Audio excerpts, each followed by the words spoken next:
Atuando em quase todo o território nacional desde 1967, a Versani Sandrini oferece soluções de higienização ambiental, segurança patrimonial e eletrônica, gestão de estacionamentos, engenharia de manutenção e gestão de ativos. Presente em indústrias, shopping centers, aeroportos, hospitais e instituições de ensino. A Versani Sandrini dispõe de grande tecnologia, oferecendo transparência, credibilidade, pioneirismo. Foco no negócio, e o nosso negócio é atender você. Versani Sandrini, sempre ao seu lado.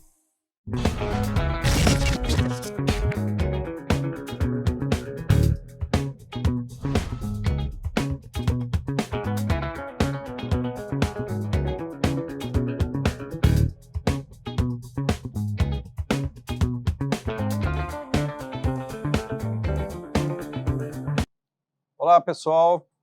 Bem-vindo ao Papo de Comprador. Eu sou o André Gurgel, membro do Comitê Executivo do Procurement Club.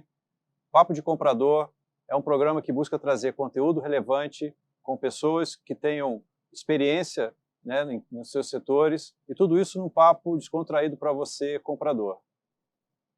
E eu sou a Érica Rieira, também sou membro do Comitê Executivo do Procurement Club, e o tema do nosso episódio de hoje é Compliance. Como as áreas de compra e compliance interagem para que o nosso processo dentro da área de procurement seja o mais robusto possível e agregue valor para as empresas. E Papo de Comprador é um programa do Procurement Club que tem o patrocínio do grupo Versani Sandrini, da Level, soluções especializadas em procurement, da Avipan, viagens corporativas e eventos, e tem o apoio da RC Online. O nosso Papo de Comprador de hoje é sobre um tema super relevante na vida da área de compras, que é compliance. E os nossos convidados de hoje são a Giovana Martinez Valeriano, executiva de Privacy Compliance, e o Daniel Lança, sócio na SG Compliance.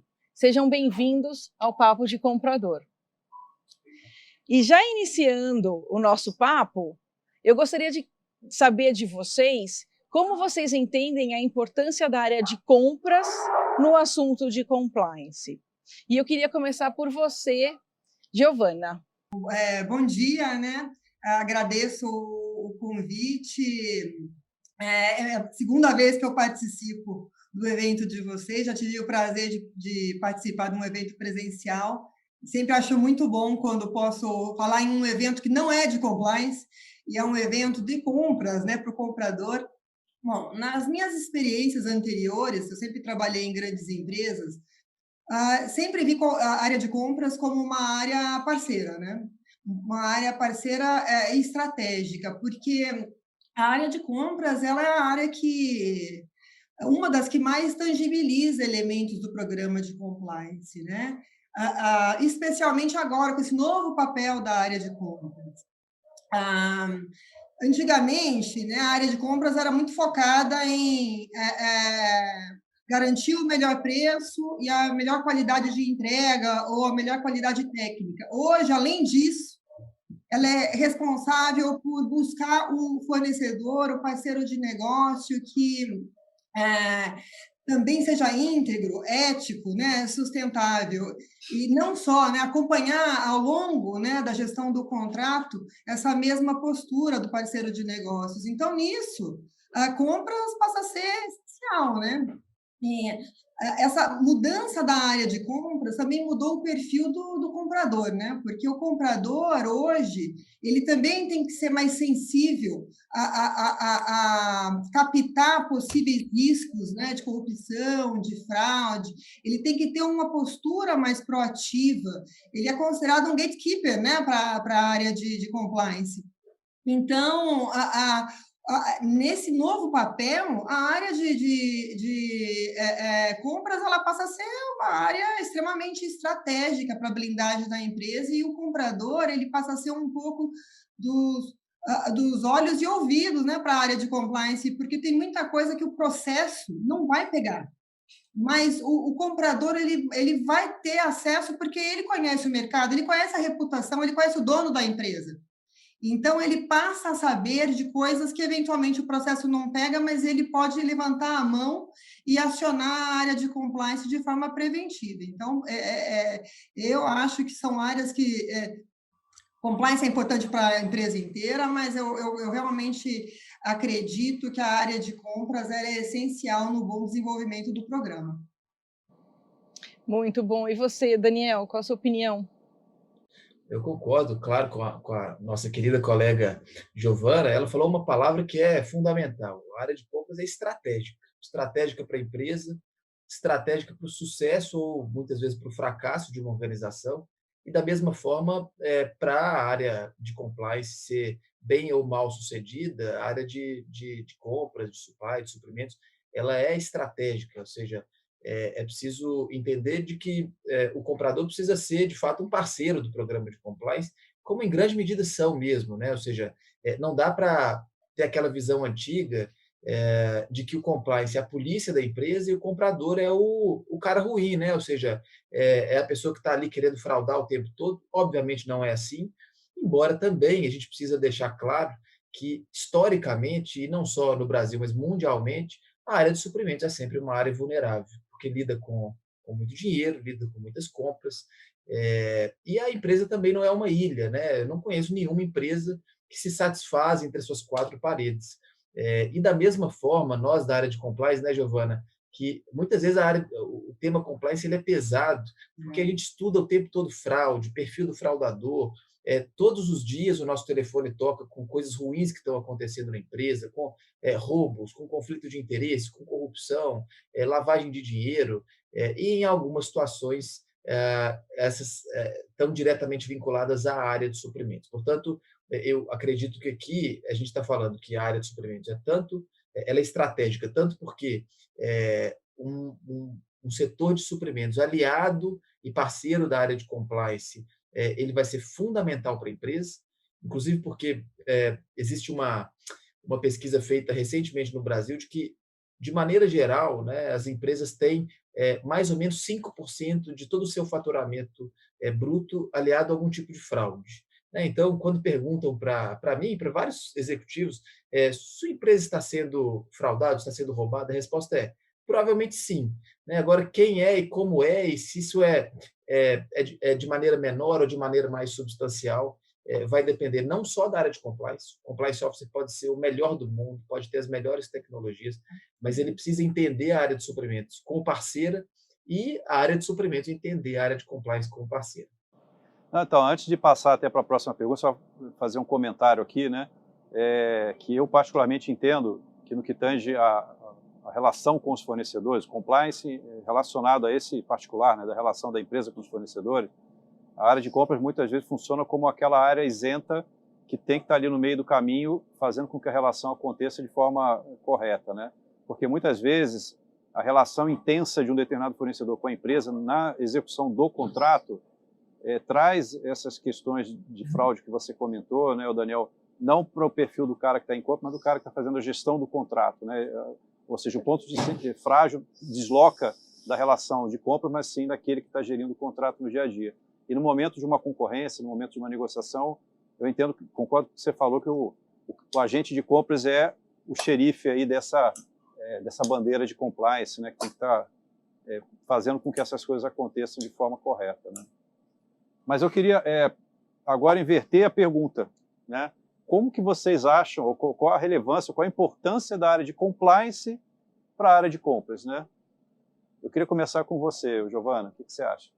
Bom, como eu comentei, eu acho, né, que a área de compras ela também passou por uma mudança, né? Então, no passado, o foco era muito mais vou garantir o melhor preço e a melhor qualidade, e agora foi colocado um elemento novo para a área de compras, que é preço, qualidade, mas você ainda tem que garantir que é uma empresa correta e idônea. Eu acho que neste novo formato da área de compras, compliance passa a ser fundamental, né? Porque os processos de compliance são voltados exatamente para tentar buscar, na hora da seleção e também auxiliar a gestão da relação contratual, tentar blindar a corporação de trazer e manter empresas que sejam, sim, íntegras, corretas, mas eu também acho que o compliance só passa a ajudar mesmo se ele vem com um processo dinâmicos, processos que agreguem valor muito mais do que burocracia. Eu acho, considerando a minha experiência no mercado, né, mais de 10 anos que eu trabalhei, agora eu estou aqui na Europa, então parei um pouco, mas ao longo dos 10 anos que eu trabalhei com compliance em grandes empresas, eu vi um amadurecimento muito grande do mercado. O mercado de compliance também passou a tentar customizar um pouco mais os seus processos, né? Antigamente, você tinha aquele due diligence robusto, enorme, e era o mesmo tipo de due diligence para todos os tipos de contratações. Hoje, eu acho que a área de compliance ela amadureceu no sentido que ela consegue mapear melhor os riscos para tentar customizar mais os processos de compliance que ela coloca em compras. Então, se o risco daquela operação é maior, vamos fazer um processo mais robusto. Mas a outra é um pouco mais simples, vamos simplificar, vamos enxugar um pouco o processo.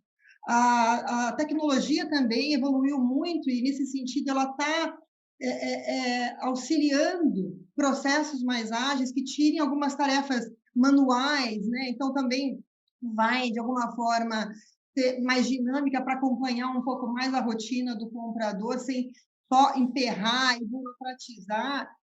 Então, nesse sentido, eu acho que compliance ajuda e ajuda muito, e ajuda ainda mais se ele vem com um processo mais customizado, mais dinâmico, que de fato, né, gere mais valor para trabalhar em conjunto com a área de compras.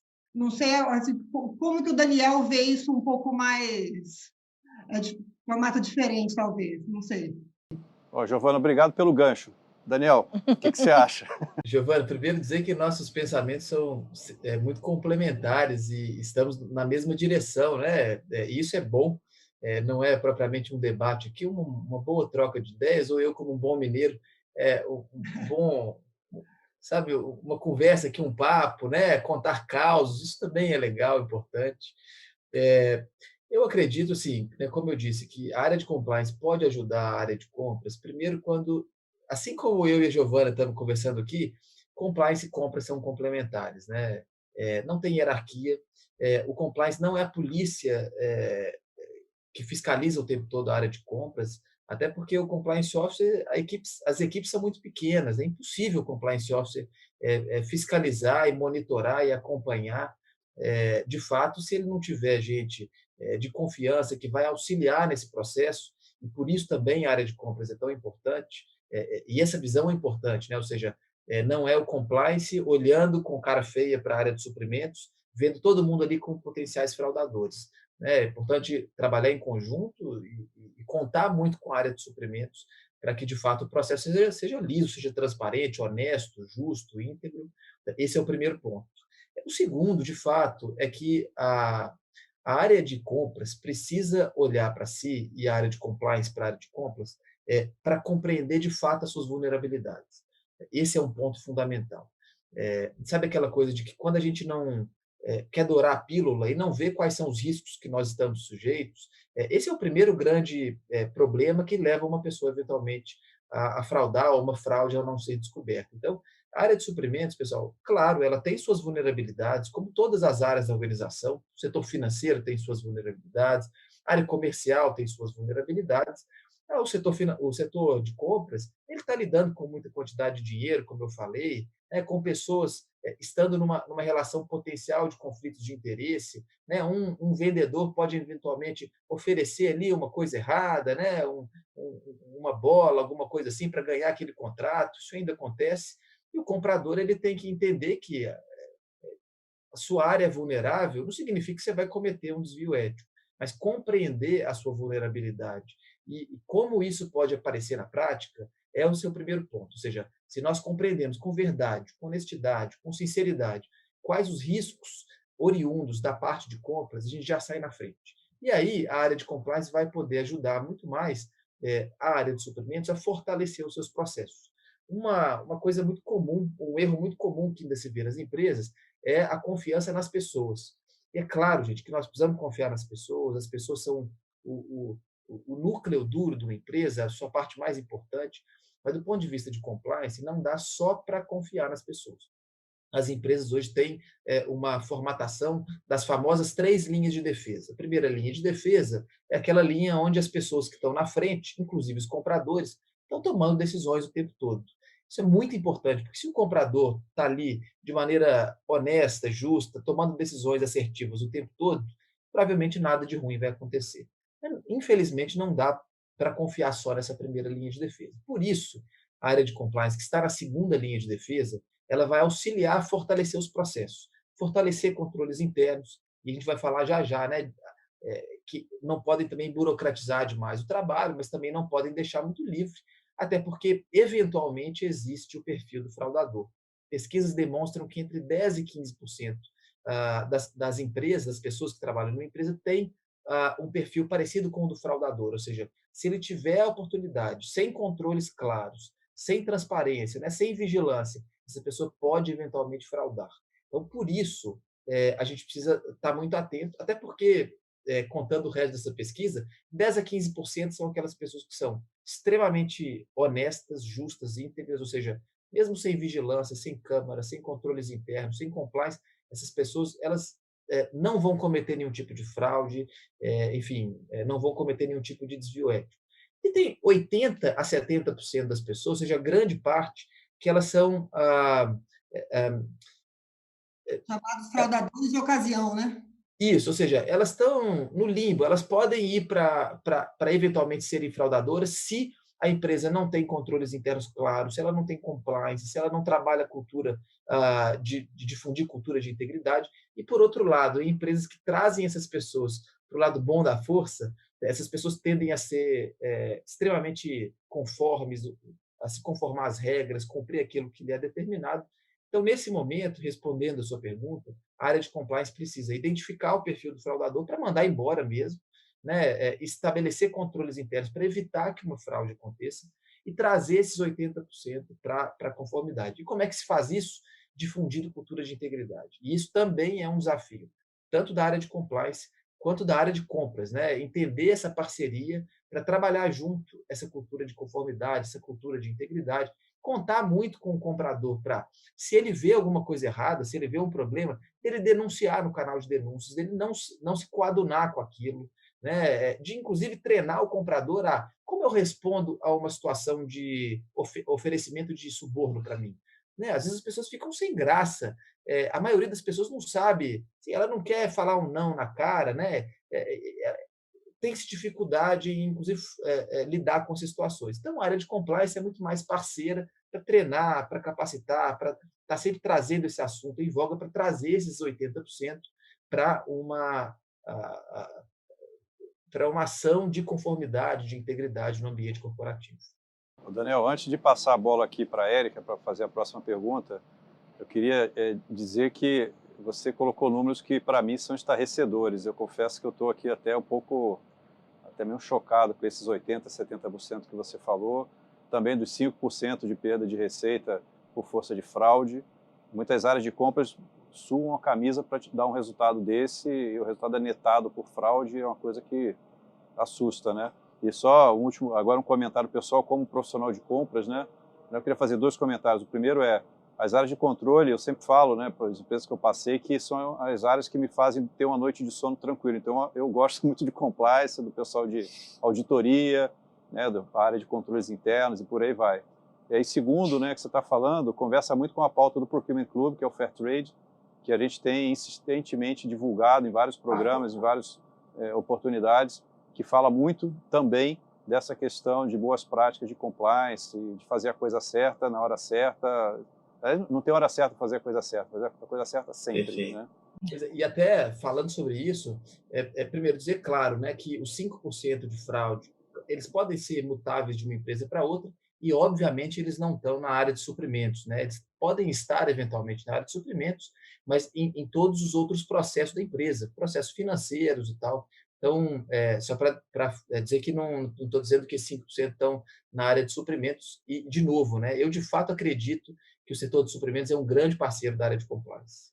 Não, e tem algumas coisas que eu ouvi na resposta de vocês dois que me chamaram bastante atenção e eu acho que são muito interessantes, que é como o compliance vem amadurecendo ao longo dos anos, né? Porque eu sempre percebi ao longo dos meus 20 anos de carreira em compras uma atenção muito grande da área de compliance com a área de suprimentos, né? Muitos controles, etc. Como foi falado, os treinamentos para lidar com as situações, sempre muito focado. Mas como você bem comentou, né, André, a gente tem muitas questões de compliance nos gestores dos contratos, né?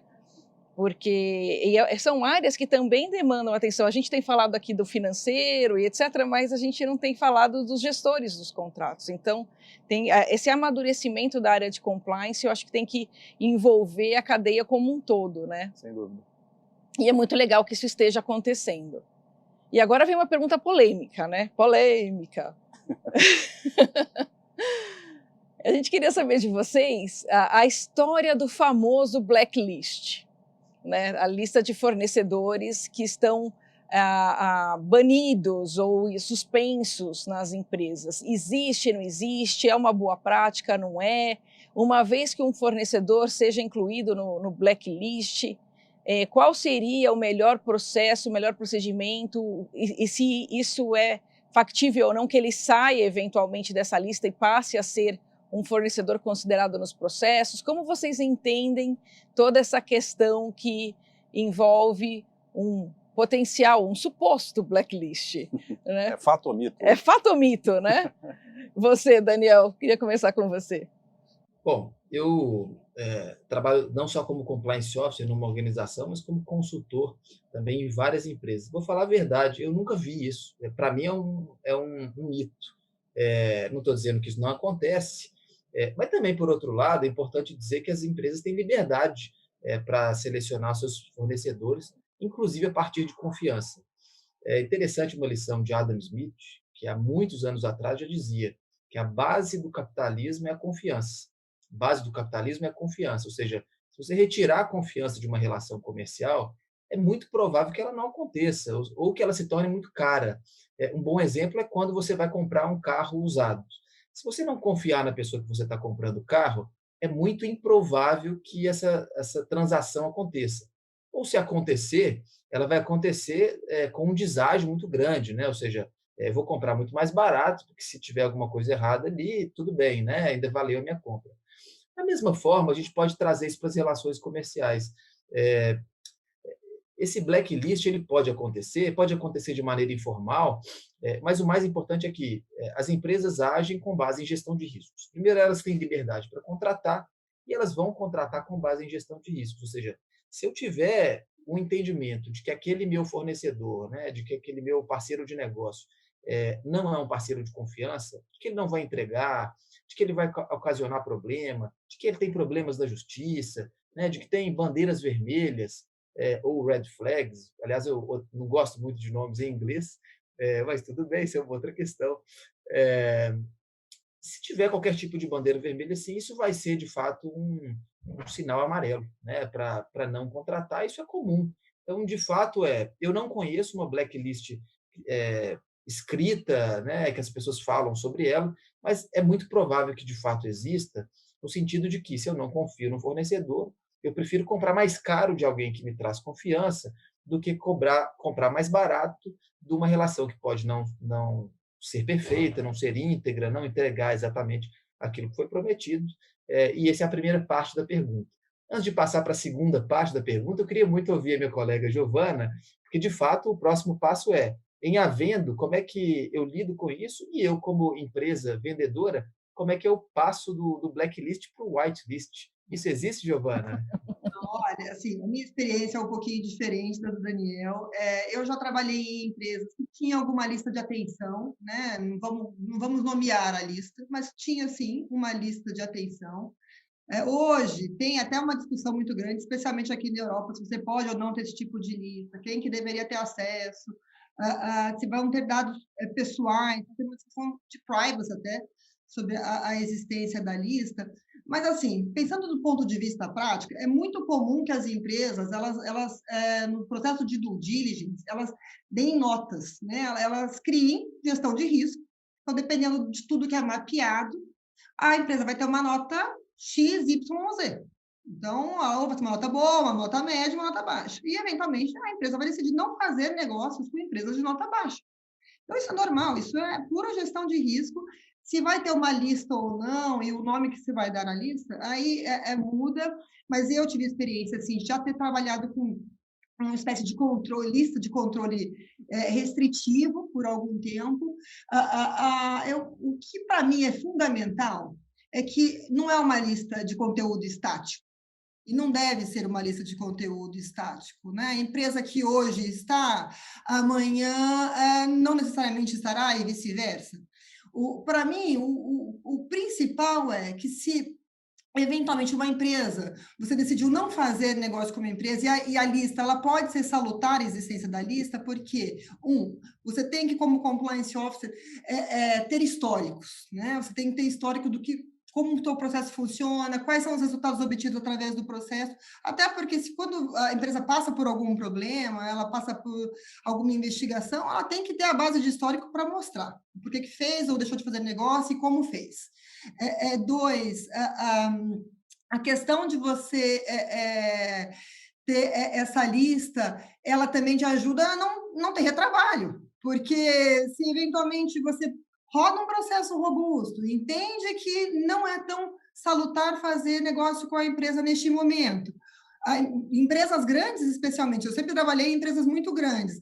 Uma outra área tem interesse em contratar, você vai rodar tudo de novo? Então, se você não tem registro, fica até um pouco complexo você gerenciar o teu volume de trabalho de forma eficiente. Uma vez estando naquele momento impedida, né, ou restrita de fazer negócio, é para sempre? Eu entendo que não. E eu entendo que mesmo empresas que estão passando por desafios de compliance, elas têm sim a oportunidade de fazer negócios quando você entende que essas empresas estão encarando os desafios que elas passam de forma séria, com apoio de liderança e com muita transparência, avisando para o mercado tudo o que está fazendo, como está fazendo. Então, este é o primeiro ponto. Ela te dá um pouco de... Ela vai, de novo, construindo aquele relacionamento de confiança que o Daniel tanto fala, que é importantíssimo, não só num relacionamento corporativo entre a área de compras e o fornecedor, mas em qualquer tipo de relacionamento. Então, ela começa, de novo, a trazer elementos que vão dar esse conforto que você poderia fazer negócio. Então, você tem evidências, você precisa, como compliance, área de compliance, guardar evidências sólidas, porque você vai estar, eventualmente, abrindo uma exceção ao seu próprio processo. Então, digamos, a empresa não tem a nota adequada para estar ativa e você, eventualmente, faz negócio com ela, mas você vai ter todo um dossiê, o porquê que você tomou a decisão de fazer negócio, e, eventualmente, vai ter um fluxo de aprovação diferente para isso. E dois, você não deve se satisfazer só com as evidências demonstradas, você tem que, como empresa, também criar um meio de fazer um monitoramento próximo deste fornecedor que está meio que entrando no período de probatório com você. E aí, essa gestão, esse acompanhamento próximo pode acontecer através da área de compliance, junto com a área de compras e junto com o gestor de contrato, que comumente não é o comprador, entendeu? Até essa é uma discussão muito grande quando a gente fala dos processos de compliance que são colocados para acompanhar a gestão contratual. Quem que deve ser o teu ponto focal, né? O dono do contrato, a pessoa que fez a contratação inicial, ou o dono que usa o contrato no dia a dia, né? A área usuária. Enfim, você tem que criar um meio de continuar acompanhando esse fornecedor de uma forma, fazer um monitoramento um pouco mais aproximado que você faria até mesmo de um fornecedor que não tem problema, mas eu acho que é viável, dá para fazer negócio, dá para tirar a empresa da lista, isso é para ser dinâmico, e acho que tanto é viável que o Brasil está cheio de bons exemplos de empresas que passaram por desafios e conseguiram dar a volta por cima, e só conseguiram dar a volta por cima porque continuaram conseguindo fazer negócio, tiveram essa oportunidade de continuar a fazer negócios. Eu queria até falar um pouquinho da minha experiência também, que eu concordo com você, viu, Giovana? Assim, conversando com colegas e de experiência própria também, eu já tive que lidar com questões da lista de restrição, né? E também conversando, eu sei que em outras empresas isso também acontece. E eu lembro que um ponto muito importante da lista de restrição é que, assim, embora a área de compras e compliance, etc., cada cada uma tem a sua política de homologação e reomologação de fornecedores, do seu gerenciamento da cadeia de fornecedores, existem alguns pontos que não são detectáveis na hora dessa contratação, porque as listas elas eram normalmente relativamente limitadas a questões de corrupção internas. Então, empresas que tinham sido detectadas em casos de corrupção dentro da empresa. E quando a gente vai fazer homologação de fornecedores, que a gente consulta, né, as bases públicas, privadas, etc., esse tipo de informação não aparece. Aparece o que está na mídia, aparece o que está sendo processado juridicamente. Então, as listas normalmente eram para essas questões, porque a gente, dentro da área de compras, tem rotatividade de compradores por categoria, tem comprador que entra e que sai. Ao longo do tempo, essa informação que não é pública se perde. É o histórico que a Giovana comentou. Exatamente. Então, era uma forma de que informações que não são disponíveis dentro do processo da gestão de risco de fornecedores pública, né, daquele processo que a gente conversa, né, do que se avalia quando faz uma homologação, ela era passada pelas gerações de compras, né, pela tal da blacklist. Mas eu concordo que tem que ter um jeito de o fornecedor ser reavaliado, porque empresas são compradas, empresas apresentam processo de melhorias, aquela pessoa que cometeu o ato de corrupção já saiu da empresa há muito tempo, ela tem agora outros procedimentos, também não seria justo que ela ficasse ad eternum ali sendo bloqueada de novos negócios, né? Tem que ter um procedimento para que seja revisado. Agora, Daniel, você quer complementar? Que eu vi que você abriu um break para a Giovana para concluir, não é isso?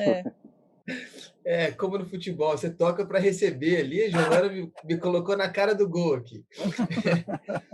E ela falou uma palavra ótima, que é dinâmica. A vida é dinâmica, né? Não dá, é totalmente impensável pensar que uma empresa que eventualmente até cometeu um desvio ético tem que ser jogada na lata do lixo. Esse é um problema que a gente viu na Lava Jato, né? A Giovana falou que algumas das empresas, concordo, fizeram coisas erradas, pagaram por seus erros e estão vivendo, vendendo, trabalhando. A gente teve alguns outros exemplos muito chatos, né, de empresas super importantes para o Brasil, que tiveram envolvidas em escândalos e que morreram, né, que acabaram, que faliram. Um grande problema. E eu acho que a gente não pode jogar o bebê com a água fora, né? As empresas que eventualmente cometeram desvios éticos podem pagar por seus erros e avançar. E da mesma forma, se a gente está falando dessa lista, essa lista não pode ser estática, ela precisa ser dinâmica. E como a área de compliance é sempre baseada em gestão de riscos, qual é a melhor forma, então, pensando agora, falando para o comprador e para o vendedor, como é que essa lista se torna dinâmica? Sobretudo porque gestão de riscos é sempre uma dualidade de riscos versus controles. Então, como é que as empresas conseguem avançar nisso? Na medida em que elas fortalecem seus próprios controles. As empresas envolvidas na Lava Jato hoje, que eu acompanho, são as empresas que têm os melhores programas de compliance do Brasil, talvez os lugares mais difíceis de acontecer algum tipo de suborno, de desvio ético, porque os controles são muito fortes. E é isso que tem os fortalecido a voltar para o mercado. Da mesma forma, empresas que estão comprando e viram que um fornecedor pisou na bola, fez uma coisa errada e tal, significa que vão matar aquele fornecedor, que ele vai ter que pedir falência? Não. Agora, olha que interessante, como a própria empresa e a área de compras também pode ser um parceiro na criação de um grande ecossistema de integridade.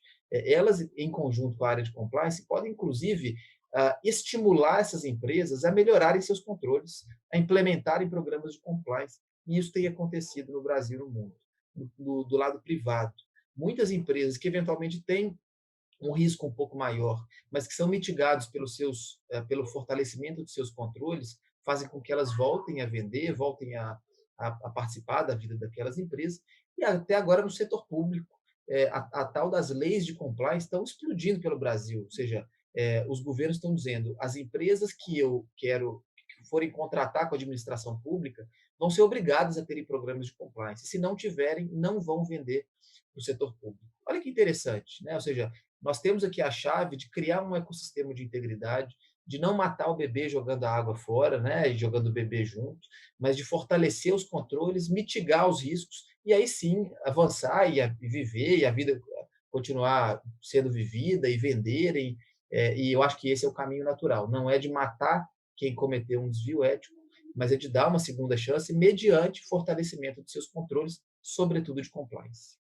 Bom, a gente vai ter que fazer o nosso break aqui, mas eu queria só fazer um comentário sobre o que você falou, até para não perder o ponto, Daniel, que a minha experiência, né, eu percebo que existe um ecossistema de controle muito montado em muitas empresas, e algumas até beirando o estado da arte, como você comentou, na área de compras, nos processos de compras, mas em grandes contratos, muitas vezes, de valores muito altos, a interlocução final acaba fugindo desse ambiente e vai para um executivo mais sênior da corporação, muitas vezes um estatutário, que está não necessariamente submetido ao mesmo arcabouço de controle que o comprador tem por sistema, enfim, por processo, por procedimento, e aí depois a coisa vem pronta e às vezes o comprador fica numa situação até, poxa, mas eu não sei o que foi combinado nessa esfera, eu não estava lá. Eu não consigo garantir esse compliance, porque não fui eu que fechei esse contrato ou essa negociação. E via de regra, muitos exemplos que você citou aí da Lava Jato, a gente percebe que o interlocutor dessas empresas era o seu máximo expoente dentro da estrutura corporativa, né?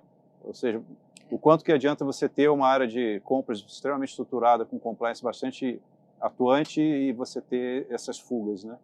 Mas é só um comentário. Desculpa. Tenho 2 pontos, então, né? vamos lá. Assim, quando você estrutura a área de compliance, você não estrutura ela só para compras, né? Você tem que estruturar ela como um todo. Então, por exemplo, um executivo não tem como ter autonomia num programa bem estruturado de tomar decisões sozinhos. Quanto mais estratégico e maior o valor do contrato, mais aprovadores precisa, exatamente para tirar um pouco esse individualismo e essa exposição para a empresa eventualmente ter um negócio mal fechado. E o ponto 2 é aí que se precisa de um comprador proativo. Indo no teu exemplo, então, partindo do pressuposto que o programa não está bem desenhado a ponto de pegar a cadeia inteira, inclusive não deixar decisões serem tomadas em esferas individuais, então, neste exemplo, aí eu precisaria de ter um comprador eventualmente proativo. E comprador proativo se ele está sentindo que tem alguma coisa errada, ele deve tentar buscar a área de compliance de alguma forma. Não se sentiu confortável de ir buscar diretamente, de colocar o rosto dele, busque um dos canais.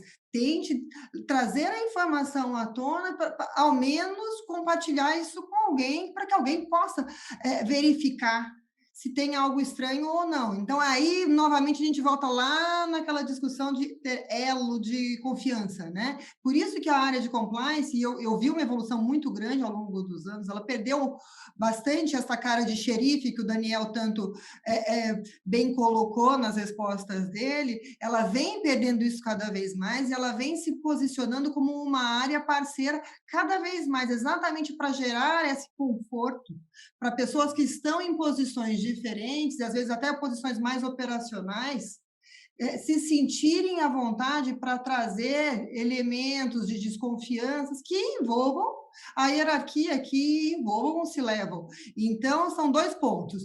Para um C-Level poder tomar decisões sozinhas, o programa não está bem estruturado, e se tiver numa situação que o programa não está bem estruturado e o C-Level, eventualmente, toma decisões equivocadas, caberia postura proativa do comprador que entende o perfil da contratação e viu que alguma coisa fugiu das regras básicas, tentar buscar apoio de alguma área de governança, seja a compliance, seja jurídico, seja auditoria, enfim, tentar buscar e levantar e compartilhar este ponto de desconforto com alguém mais, até para não ficar depois, se um dia a empresa tiver um problema, ele ter evidência para ele mesmo que ele sempre se posicionou e buscou criar alertas.